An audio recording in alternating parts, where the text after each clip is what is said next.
cooking with Sheila in the Gangsta Goodies kitchen. I know I'm on this side today, right? So I have a special guest. Can you tell everyone your name? Erik Stafford. Okay, and so Erik wants to learn how to make curry chicken. So I'm going to show him how to do that, and I'm going to show you guys how to step through it too.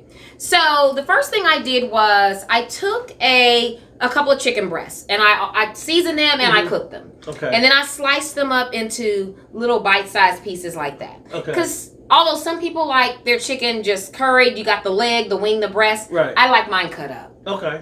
And so that's all seasoned and ready to go, y'all. Okay? And then we have onions and tomatoes and fresh garlic, and then we've got curry seasoning and a little bit of cayenne pepper, white pepper, and black pepper mix, because I like mine with a little bit of heat too. Okay, and then we've got chicken broth and coconut milk. Coconut milk. Okay, so it looks like this is probably hot, so we're gonna put our onions in. Now the coconut milk, does that kind of like make the seasoning stick to the chicken, or? So it is, I like using the coconut milk because it makes it creamier to me. Okay. You know, and so it makes it creamier, and then a Jamaican curry is going to have a little bit of coconut milk in it anyway. All right. Okay? And so we just kind of get those onions going. And I always say to layer the seasoning, so I'm going to go ahead and start layering the seasoning. So I'm going to put a little bit of this pepper blend in here, y'all. Okay. And you just kind of sprinkle. On top of the onions. On top of the onions, yes. So that's where the layering comes in at. Yes. Okay. Yes. Instead of waiting till the end to season stuff, you build that flavor profile. Okay. Yes. So as those onions are browning, it smells so good, y'all. Yes, it does. So, Erik, can you tell everyone the name of your business? Well, the name of my business is the Kansas City Tour Company, www.kansascitytourcompany.com. Hi, I'm Erik Stafford. I lead Streetcar KC, a civil rights tour.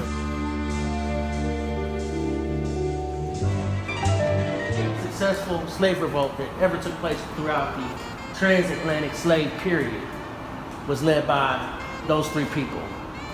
Toussaint Louverture, Henry Christophe, and John Dessalines led the Haitian slave revolt against the French and overthrew the French. They actually defeated Napoleon Bonaparte. I've been in business for about 12 years. Awesome. I was first inspired to get into business as far as doing tours is concerned. I actually have a background as a poet. Ah, I haven't done any look poetry at in a you. while, but yeah, that's my background was poetry. People know me as far as doing poems down at CMSU, where I got my degree in history from. Love it. I was kind of like, not the campus poet, but I did a lot of poetry on campus back then. I love it. In the Can you smell that onions and garlic? So we just put in about 2 to 3 tablespoons of chopped garlic, fresh garlic. Or if you don't want to chop it yourself, buy that jar of garlic that's already chopped up. Already chopped up. And so then we're going to add a little bit more seasoning. Now what is that? So this is just a pepper blend. A pepper blend, okay. And so next, yeah, I can really smell it now. Can't you smell that? Oh, yeah. I know, I keep saying that one of my grandsons is going to invent smell-o-vision. Probably make a ton of money. Yes, absolutely. And then just a few tomatoes, you know. I like tomatoes. It's not necessarily the traditional way, but, you know, I like tomatoes. That's your style. That's my style. So put little tomatoes in there. Yeah, so I first got involved or passionate about history while I was at Penn Valley Community College. Okay. And so I had some fantastic teachers. My African American history teacher's name was Dr. Gerald Hall. He went to Sumner High School. I've heard that name before. Yes. Yeah, he went to Sumner High School over in Kansas City, Kansas. I had Dr. Karen Curls. Lloyd Daniels. He was a mentor of mine. He taught over at Penn Valley, and he was actually a poet. He is actually a poet as well. So I got into poetry. Just I just started waking up and becoming a lot more conscious, and started to kind of find my purpose in what I wanted to do. Awesome. And so I finished at Penn Valley, then went on to Central Missouri State University, and ended up graduating with a degree in history. Awesome. And then I was down at CMSU, and I thought, well, everybody needs to know Black history. Absolutely. And so I was like, with Black history, I could probably just, you know, do kick all off the kind of revolution stuff. or something. Yes, I know that. Right. But anyway, you know what they say: the revolution won't be televised. Right. Power but anyway, to the people. I came back to Kansas City, and I was teaching at Genesis School, and you know, I was able to hold their attention, but they were more so into Jerry Springer a lot. You Got know, it. And, yes. Master yes. P. Yes. It ain't my fault and all that. So that was kind of. They wasn't trying to hear that Black. They wasn't trying to hear anything about. They wasn't trying to hear that revolutionary pyramids stuff. and Egypt or the Black Panthers or anything like that. But part of the curriculum was showcasing the African American historic sites. Okay. Okay. And it was called. It was a program called Hip Hop Tours. Okay. And so. It was student led. Okay. And but you know, I did a lot of the research and everything, and did a lot of the tours and everything. But I had done a group from Lawrence, Kansas. They had came in town and they requested a tour, and I guess done a pretty good job because they wrote the school letter saying Erik did a good job leading us on the tour. Awesome. And they put a $50 bill in the envelope. Nice. Yeah, real nice because the school was supposed to get everything, but I kept the money. Yes. And then that was your tip. Yeah, turned the letter in and everything. And so that was actually seed money. Yes. And then, so that kind of like inspired me where I could probably start a business. Yes. So I've done a number of different things. I've sold insurance. I've worked in social service and everything. But my passion was always Kansas City's Black history. I love it. I love it. Yeah, so now here's the chicken. Mm-hmm. Now, you get like, you know, I think I use like 2 chicken breasts. Okay. And I season the chicken breasts, and then I just put them, you know, in a cast iron skillet and with a little bit of grapeseed oil and let them cook. Oh, grapeseed oil! Wow. Mm-hmm. Okay. And then once they're done, I just slice that chicken as thin as I wanted it. Okay. Now, again, that's because I don't like the whole pieces of chicken in my curry. I want little pieces of chicken, and so we're gonna dump that in there. Oh man, that looks awesome. Mm-hmm. Wait till you taste it. And so then the next thing we're going to add, and that's actually going to be it, and then we'll let it simmer. We're going to add a little bit of coconut milk, y'all. Okay. Now, so curry chicken is a West Indian food, and you know so they basically, the West Indians, African Americans, Africans from that were in Trinidad, Jamaica. Yes. The Virgin Islands and yes. everything. They were on the slave ships with us. With us, absolutely. Yes. A little bit of chicken broth. Okay. Yeah, so we were scattered along in the West Indies. Yes. In Brazil, South America. Yes. And along the southeastern seaboard of the United States. Belize, all the areas. Yes. And so this is a curry spice, and so we're adding a little more of that. That's what we're going to add all of that that's in there. It smells so good. I love the smell of curry. And so, oh my God. Now one thing you're going to have to tell everybody how fire it is. Right. Okay, so we say fire. Fire. Fire, okay. Yes. Okay. And so then, you know, we are going to put a lid on this and we're going to let it simmer. Okay. Okay. And then when we come back, y'all, Erik's going to taste and he's going to tell you how fire it is. And then we're going to finish our conversation about the tours, the Kansas City tour. So we'll be right back, y'all. Now, Erik, one of the things I always ask my guests is, can you share like a fond memory when you were growing up? Because again, we do this so that we can use the kitchen as a platform to help bring families and communities together one meal at a time. Sure. And so like my guest last week, she and her fiance have an organization called Steptaculars. Okay. And so she learned how to two-step in the kitchen. Really? Her grandma taught her how to two-step in the kitchen. And so it's like, wow, that's an amazing kitchen I got to story. take those two-step classes. Yes, you should. Yeah. You should.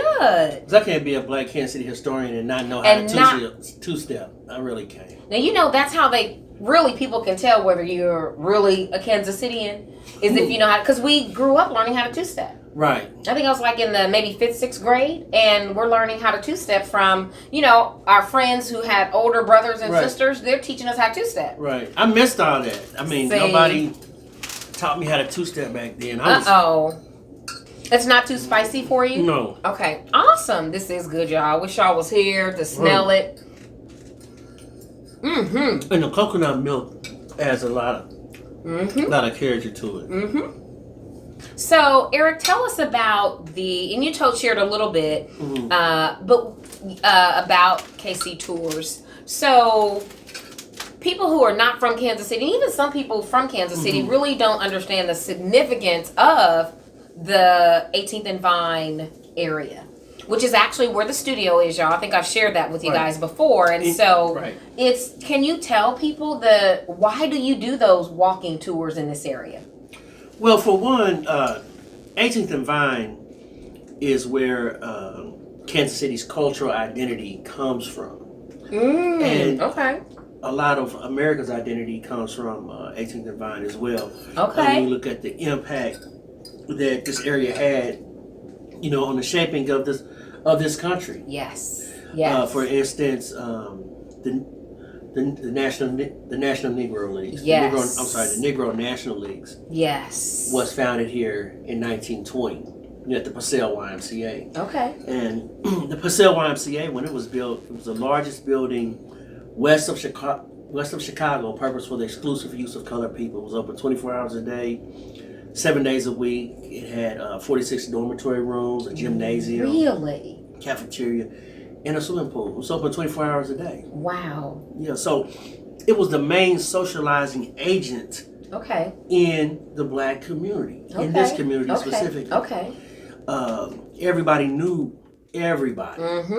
And so there was only one school that blacks could go to. There was Lincoln High School. And the Lincoln High School at 2111 Woodland is actually the third Lincoln High School. Oh, okay. The Lincoln High School that produced most of the musicians and kind of brought in swing music and jazz. That was at the Lincoln High School located in 1835 Tracy. Charlie Parker never really made it to the one located at 2111 Woodland. He actually dropped out of school the year that was built. That was built in 1935. Okay. But the one in 1835 Tracy, it was, like at the turn of the century. That's when that school was built. The first principal was G.N. Grisham. And then, in 1936, that's when that Lincoln High School became R.T. Cole's, which was a vocational trade and junior high school. And the first African American to play at KU, Maurice King, he went to R.T. Cole's. Played with Will Chamberlain. And Dr. Earl Thomas, he was the first principal at R.T. Cole's. But R.T. Cole's, he actually introduced manual trades into the Kansas City, Missouri School District. He was the first teacher, black or white. And he taught at the Garrison School for 50 years. Wow. The Garrison School is located in what they call Little Italy or Columbus Park. And it was in that area. See, blacks, at one point in time, before Plessy versus Ferguson in 1896, blacks and other ethnic groups, whites, whatever, lived amongst each other. In the Belvedere and the Hicks Hollows area. Over near where Columbus Park is. That's what they would call like the East Bottoms. But then after Plessy versus Ferguson, that's when they began to kind of separate the races and everything. And then people started moving along 12th Street. And so like around 12th and Charlotte, 12th and Holmes, that's where Dr. William J. Tompkins in 1906, he opened up a doctor's office. You may have heard of Leon Jordan. Yes. But his father, Leon H. Jordan, he had a club there. On 12th Street between Charlotte and Holmes. It was called the Autumn Leaf Club. And he was an early black Democrat. And Dr. J.E. Perry, he also had a doctor's office there as well. But there were no hospitals for blacks. And in 1903, there was a major flood that took place where the West Bottoms flooded out. The West Bottoms is actually Kansas City's first downtown. And we were so a lot of people don't realize it, but the Civil War started here first. In 1854. With the signing of the Kansas-Nebraska Act, which gave Kansas the opportunity to vote for itself, whether it be a free state or a slave state. And so over at the Shawnee Indian Mission, that's where they had the first election. It was an election to determine whether Kansas would be a free state or a slave state. Okay. It was established by the Reverend Thomas Johnson, and Johnson County is named after him. Okay. But and they elected to be a free state, and Missouri elected. Well, the first election, Missouri slave owners went over into Kansas and voted illegally for Kansas to be a slave state. Yeah. And so also around this time you have everybody's heard of the Kansas Jayhawks, the basketball team and everything. Y'all know who Kansas Jayhawks are, y'all, right? But nobody out there has ever seen a Jayhawk bird. Probably not. Because they don't come in. They don't even exist. Okay. Right.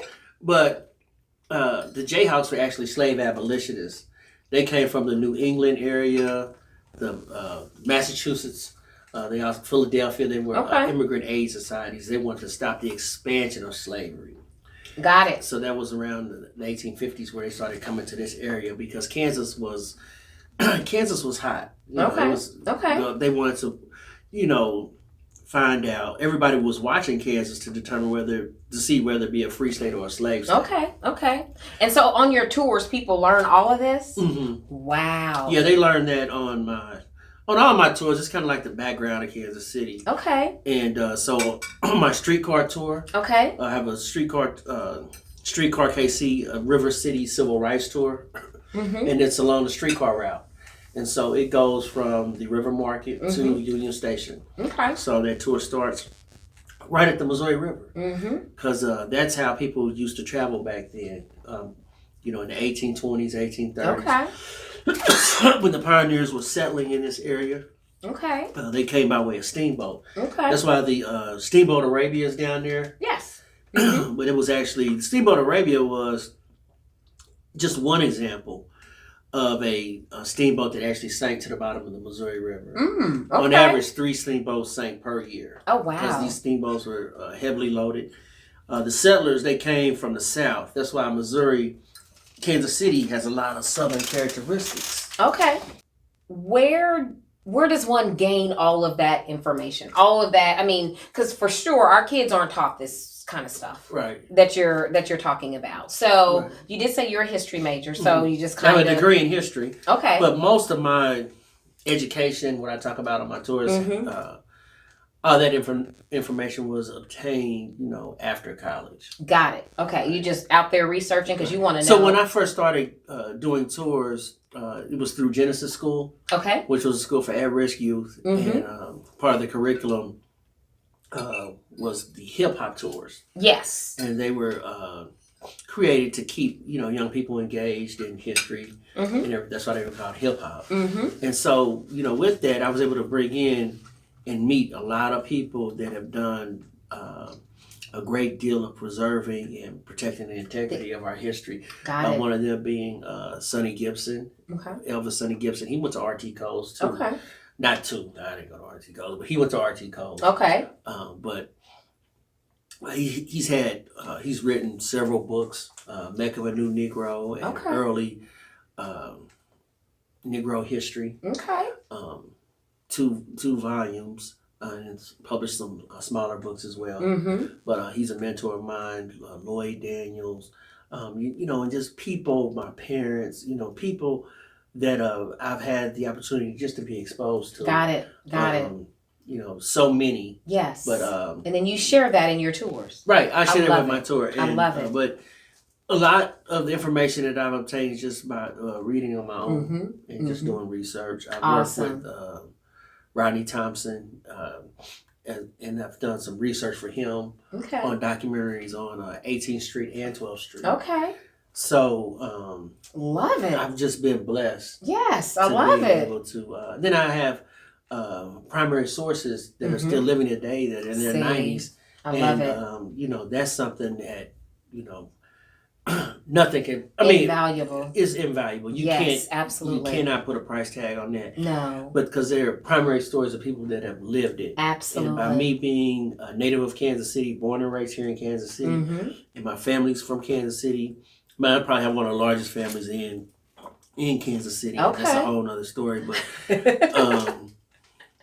I have access to a lot of primary sources, and just I just have that thirst for the preservation of our true story. Absolutely. And it is, I tell my daughters and my granddaughter all the time that it is up to us to tell our story. Right. Why do we sit around and wait for others to tell our story? Right.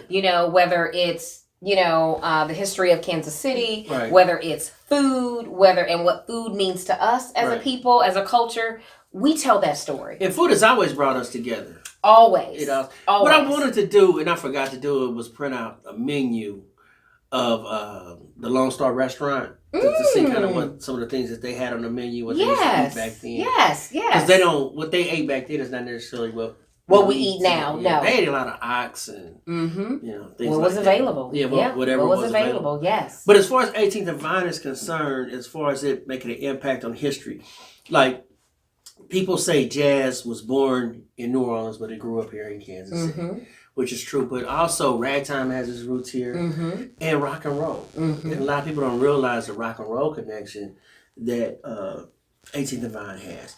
There was this, and also a number of pioneering blacks. One of them being Winston Holmes. Okay. And Winston Holmes on 18th Street, he owned his own. He was a promoter. He was a music promoter. Okay. So he owned his own record label. Okay. Called Merit Records. Okay. And it was Merit Records. Yeah. Okay. MERRITET. I shouldn't have tried to spell it. Okay, that's. Sure. we can certainly look it up. Yes. But it's Merit Records. It was owned by Winston Holmes. Okay. He was a graduate of Lincoln High School. Okay.